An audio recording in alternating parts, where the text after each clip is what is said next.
some as young as 12 and 13 years old. 12-hour shifts or more. Who sustained chemical burns. In 2023 alone, almost 6,000 kids were working illegally across industries in the U.S.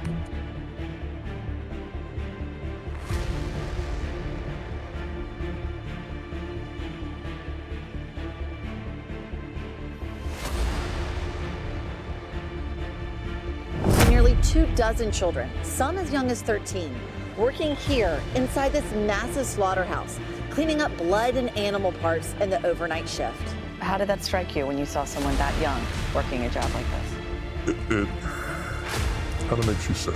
When you walk through the plant, you can't walk through it without getting animal parts on you or blood all over you.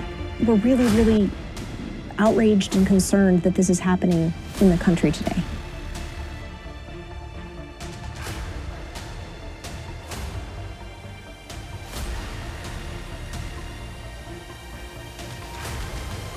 The Times found a major surge in child migrant labor in every state and under punishing working conditions on factory floors, inside slaughterhouses, and atop buildings with children working as roofers.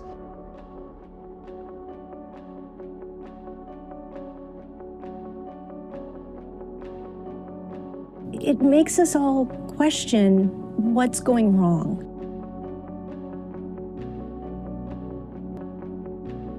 Children are being trafficked through a sophisticated network that begins with recruiting in home country, smuggling to the U.S. border, and ends when ORR delivers a child to a sponsor. Some sponsors are criminals and traffickers and members of transnational criminal organizations.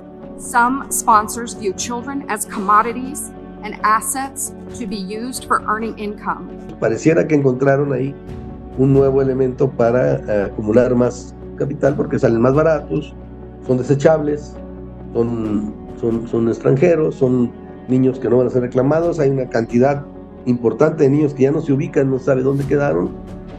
Entonces, pues quién sabe qué está pasando con esos niños que no están ubicados. Whether it's intentional or not, it could be argued that the United States government has become the middleman in a large-scale, multi-billion-dollar child trafficking operation. Well, after a marathon debate that prolonged into the early hours of this morning, Iowa lawmakers approved a plan. In Minnesota, a new bill would allow 16 and 17-year-olds to work construction jobs.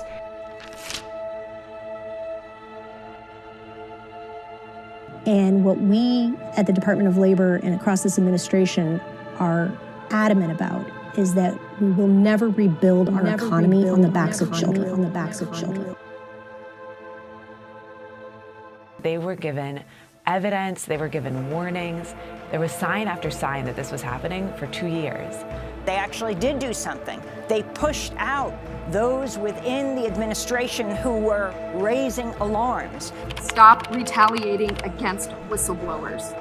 Stop retaliating against the people who are trying to tell the truth to save the children. The 1900 census reported that nearly 2 million children were working, making up 6% of America's labor force.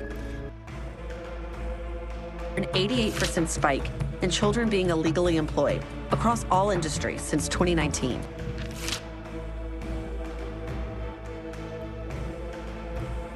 Realizing that we were not offering the children the American dream, but instead putting them in modern-day slavery with wicked overlords, was a terrible revelation.